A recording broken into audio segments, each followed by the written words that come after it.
Hello friends, यहाँ पे मैं विरेचन का एक प्रश्न लेकर आई हूँ। ये प्रश्न मैंने तब बनाया था जब ऑनलाइन क्लासेस चल रही थी और दिल्ली यूनिवर्सिटी के एक सर थे जिन्होंने जो कुछ भी बोला मैंने इसमें लिख दिया है। तो आप देखिएगा यहाँ पे ओवर राइटिंग और थोड़ा वैसा लिखा हुआ है।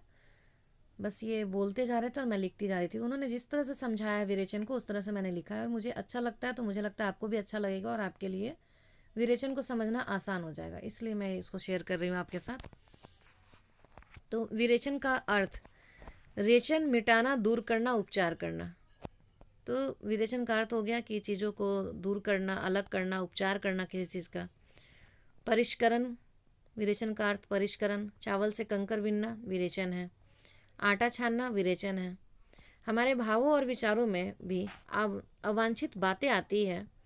जब हम अपनी भावों को परिष्कृत करते हैं तो वह शुद्ध हो जाता है, यही विरेचन है।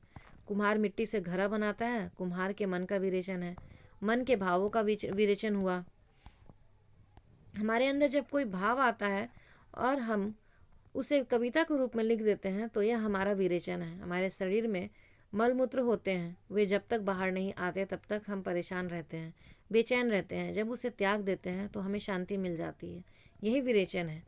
विरेचन आर्ट में, कला में किसी भी क्षेत्र में हो सकता है। अरस्तु के पिता वैद्य थे।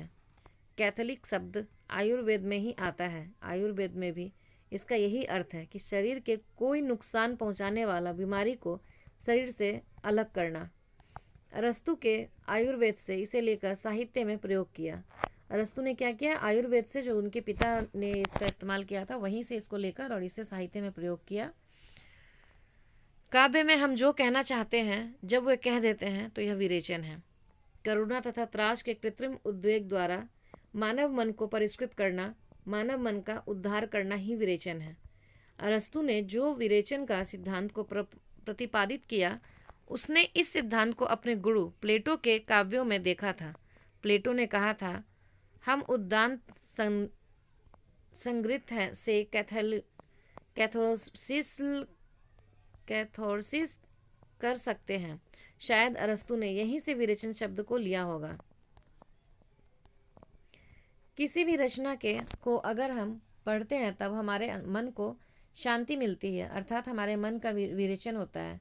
त्रासदी को पढ़कर मानव मन को शांति मिलती है, अर्थात यही विरेचन है। संगीत का अध्ययन केवल मनोरंजन के लिए, दुख व्यक्त करने के लिए, आनंद के लिए नहीं होता, बल्कि शांति के लिए, मित्र को याद करने के लिए, मित्र को भुलाने के लिए भी होता है। शिक्षा के लिए, आत्मशुद्धि के लिए, धर्म के लिए, इन सब चीज़ों के लिए संगीत का इस्तेमाल किया जाता है। तो यहाँ पे भी हम अगर इन चीज़ों का इस्तेमाल करते हैं, संगीत का इस्तेमाल करते हैं तो विरेचन ही कर रहे होते हैं। अपने मन के दुख का, आनंद का विरेचन कर रहे होते हैं, उसको निकाल रहे होते हैं अंदर से। अरस्तु कहते हैं, संगीत का प्रयोग अनेक प्रयोजनों, उद्देश्यों के लिए भी किया जाना चाहिए। इसमें मनोभावों, आत्म शुद्धि का विरेचन होता है।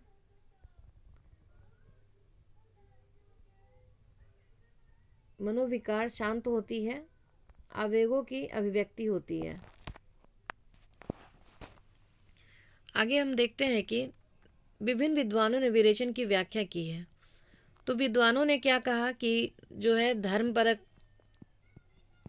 इसका अर्थ बताया। विरेचन का धर्मपरक अर्थ भी है, धर्म के आधार पे भी विरेचन होता है, ऐसा कहा है विद्वानों ने।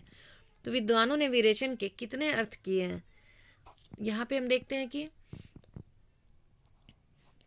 अरस्तु ने धर्मपरक व्याख्या करते हुए बताया था कि भारत की तरह यूनान में भी नाट्य आरंभ में कोई ना कोई वंदना की जाती थी जिससे यह अच्छा चले। जैसे हम लोग भी करते हैं ना, कॉपी में लिखने से पहले वहाँ पे श्री राम लिख देते हैं या कुछ भी, कि हम अच्छा लिख पाए। या फिर साल के शुरुआत में हम भगवान के घर जाते हैं, हाथ जोड़ते हैं, प्रेयर करते हैं। तो उसी तरह से यहाँ पे बताया गया है कि वो लोग जब कोई नाट्य लिखते थे तो उसके आरंभ में वंदना लिखी जाती थी कि जिससे कि वो जो किताब है वो अच्छे तरह से चल सके। प्रोफेसर मरे, भारत में इंद्र के समान यूनान में देवता की पूजा की जाती है कि ईश्वर जी वर्षा इतना ही करना जितना ज़रूरत है। हमारे यहाँ जैसे होली होती है वैसे ही वहाँ पर त्यौहार मनाकर प्रार्थना किया जाता है कि हमें सहयोगी बनाए, हम पापों से बचे रहें, यह उत्सव शुद्धि का है, जिससे अरस्तु ने विरेचन का नाम दिया है, शुद्धि का नाम दिया है। पूजा करने से विरेचन होता है, इसलिए लोग डरते हैं, पूजा पाठ करते हैं। पाखंड, ये बात मैं नहीं बोलूँगी, ये तो बोलते बोलते सर ने बोल दिया होगा।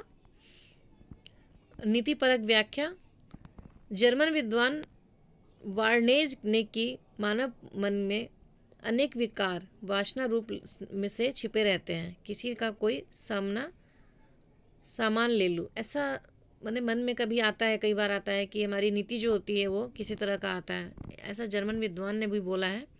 तो ये नीति है कि हम क्या करना चाहते हैं। इसमें करुणा और त्रास, दुख भाव होता है। जो त्रास भाव होता है उसे बढ़ा चढ़ाकर प्रस्तुत किया जाता है, अतिरंजित करके बात बोली जाती है।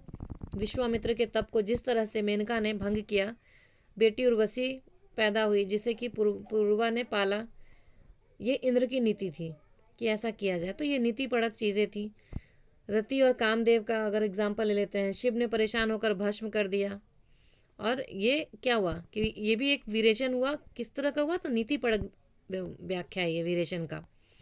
आपके मनोभावों को, आपकी अभिलाषा को मन से कैसे निकाला जा सकता है? नीति में ऐसा फंसा दे कि व्यक्ति अपने मन की बात निकाल दे। हमारे भीतर सहनशीलता बढ़ जाती है। ऐसी स्थिति में जब हम आते हैं तो हम स्वयं सब झेल लेते हैं। अगर बहुत ठंड में रखा जाए 4 डिग्री सेल्सियस पे, अगर कोई समस्या है तो उस समस्या से समाधान करने की शक्ति पैदा हो जाती है। तो यहाँ पे वही बताया गया है कि अगर जैसे हम कश्मीर में रहते हैं 4 डिग्री सेल्सियस पे, 2 डिग्री सेल्सियस, 3 डिग्री सेल्सियस पे, तो हमें वैसे रहने की आदत हो जाती है और हमारे में सहनशीलता बढ़ जाती है। तो हमारे जो सिस्टम है, हमारा जो नीति है, उसके अनुसार हम चलने लगते हैं, उसी के अकॉर्डिंग हो जाते हैं। कला पड़क व्याख्या। गेटे दार्शनिक जिसने कहा, हमारे मधुरतम गीत वे हैं जो हमारे सर्वाधिक दुखात्मक भावों को अभिव्यक्त प्रदान करते हैं। स्वीट सॉन्ग, काला चश्मा, डीजे वाले बाबू और स्वीटेस्ट सॉन्ग, ये सब स्वीट सॉन्ग मतलब मन को भाने वाला नहीं लगता है। आजकल के बच्चों को तो लगता है, लेकिन अगर हम पुराने गानों में जाएं, जो लग जा गले, तो ये स्वीट लगता है। ये 1969 में वो कौन थी फिल्म से आई थी, परंतु ये अब भी मधुर लगती है क्योंकि ये काव्य में, इनमें कला है, प्रेम है, मधुरता है। मुझे तेरी मोहब्बत का सहारा मिल गया होता है। ऐसा नहीं है कि ये गाना कोई पुराने लोग ही सुनते हैं, नए लोग भी सुनते हैं, नए बच्चे भी सुनते हैं।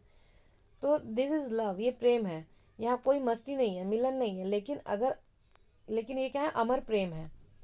यहाँ पे ये कहा गया है कि जो कला है उसकी व्याख्या की गई है। कला के रूप में विरेचन किया गया है चीज़ों को, मन की बातों को निकाला गया है कला के रूप में। प्रोफेसर बूचर, अरस्तु का विरेचन शब्द केवल चिकित्सा शास्त्र से नहीं, मनोविज्ञान और कला सिद्धांत को भी प्रदर्शित करता है। विरेचन मनोविज्ञान का उपचार करता है, मनस्ताप को दूर करता है। यहाँ पे कहा गया है कि जो विरेचन है वो मनोविज्ञान, अगर कोई वैसा व्यक्ति है जिसका कि थोड़ा सा दिमागी स्थिति ठीक नहीं है, उनको अगर गाना सुनाया जाता है, क्या डॉक्टर भी कहते हैं कि उनको गाना सुनाया जाए, तो उनका जो है मन स्थिर हो जाता है, शांत हो जाता है, उनके मन का विरेचन हो जाता है। या फिर कोई गुस्सा में है, कोई परेशान है और हम जाते हैं उनको मनाने के लिए, जैसे गाने में देखा होगा, फिल्म में देखा होगा, दादी अम्मा मान जाओ, और उनके मन का विरेचन हो जाता है। तो यहाँ पे जो राइटर्स हैं उनका यही कहना है कि विरेचन कई तरह से होता है। ऐसा नहीं है कि विरेचन गाना लिखने से या फिर कविता लिखने से ही होता है। कला में भी विरेचन है और नीति में भी विरेचन है, और हम पहला जो देखे थे कि जो धर्म है उसमें भी विरेचन है। तो हर जगह विरेचन का इस्तेमाल होता है और हर तरह से विरेचन किया जा सकता है। तो विरेचन की बहुत ही अच्छी व्याख्या है। अगर जितना भी समझ में आए, अगर हम इनमें से थोड़ा भी लिख दें, तो मुझे लगता है कि जो जवाब होगा वो बहुत ही सटीक होगा और सुंदर होगा।